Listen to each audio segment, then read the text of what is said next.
ہمیں عاصم نے حدیث بیان کی، کہا ہم بالکل نو عمر لڑکے تھے جو ابو عبد الرحمن سلمی کے پاس حاضر ہوتے تھے۔ وہ ہم سے کہا کرتے تھے ابو احوص کے سوا دوسرے قصہ گوؤں یعنی واعظوں کی مجالس میں مت بیٹھو اور شقیق سے بچ کر رہو۔ شقیق خوارج کا نقطہ نظر رکھتا تھا، یہ ابو وائل نہیں بلکہ شقیق ذبیح ہے۔ صحیح مسلم حدیث نمبر 51۔ جریر کہتے ہیں میں جابر بن یزید جعفی سے ملا تو میں نے اسے حدیث نہ لکھی، وہ رجعت پر ایمان رکھتا تھا۔ صحیح مسلم حدیث نمبر 52۔ مسعر نے کہا ہم سے جابر بن یزید جعفی نے ان بدعتوں سے پہلے جو اس نے گھڑی حدیث بیان کی۔ صحیح مسلم حدیث نمبر 53۔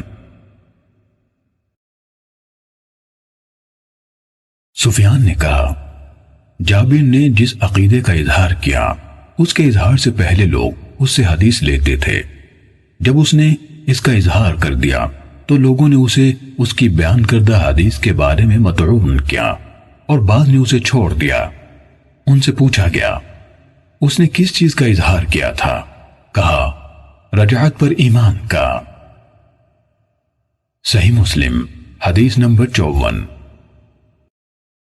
جراح بن ملیح کہتے ہیں میں نے جابر بن یزید جعفی کو یہ کہتے سنا میرے پاس ابو جعفر یعنی محمد باقر بن علی بن حسین بن علی رضی اللہ عنہم کی 70,000 حدیثیں ہیں جو سب کی سب رسول اللہ صلی اللہ علیہ وآلہ وسلم سے روایت کی گئی ہیں۔ صحیح مسلم حدیث نمبر 55۔ زہیر کہتے ہیں جابر نے کہا یا میں نے جابر بن یزید کو یہ کہتے سنا بلا شبہ میرے پاس 50,000 حدیثیں ایسی ہیں جن میں سے میں نے کوئی حدیث بیان نہیں کی۔ پھر ایک دن اس نے ایک حدیث بیان کی اور کہا یہ ان 50,000 حدیثوں میں سے ایک ہے۔ صحیح مسلم حدیث نمبر 56۔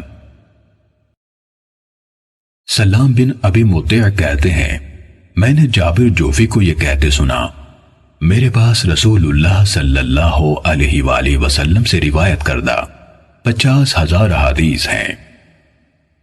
صحیح مسلم حدیث نمبر 57۔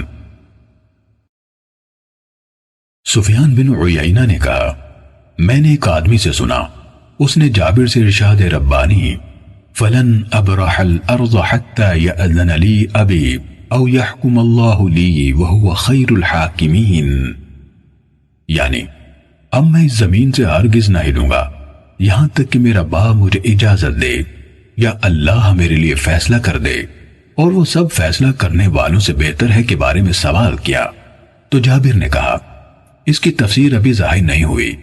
سفیان نے کہا اور اس نے یہ جھوٹ بولا تو ہم نے سفیان سے کہا اس سے مراد اس کی کیا تھی؟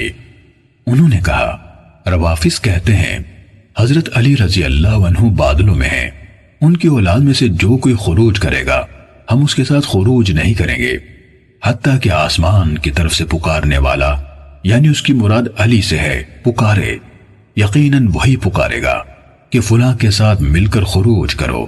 جابر کہتا تھا یہ اس آیت کی تفسیر ہے اور اس نے جھوٹ کہا یہ آیت حضرت یوسف علیہ السلام کے بھائیوں کے بارے میں نازل ہوئی تھی۔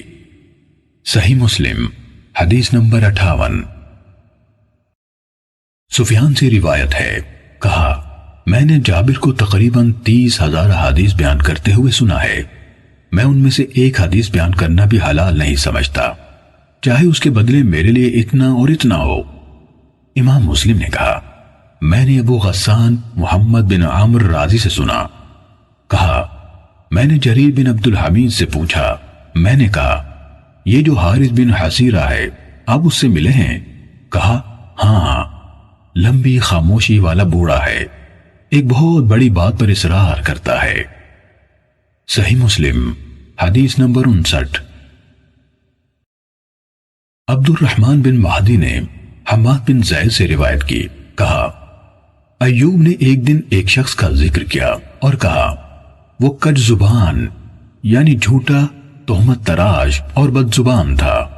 اور دوسرے کا ذکر کیا تو کہا وہ رقم یعنی اشیاء پر لکھی ہوئی قیمت میں اضافہ کر دیتا تھا۔ صحیح مسلم حدیث نمبر 60۔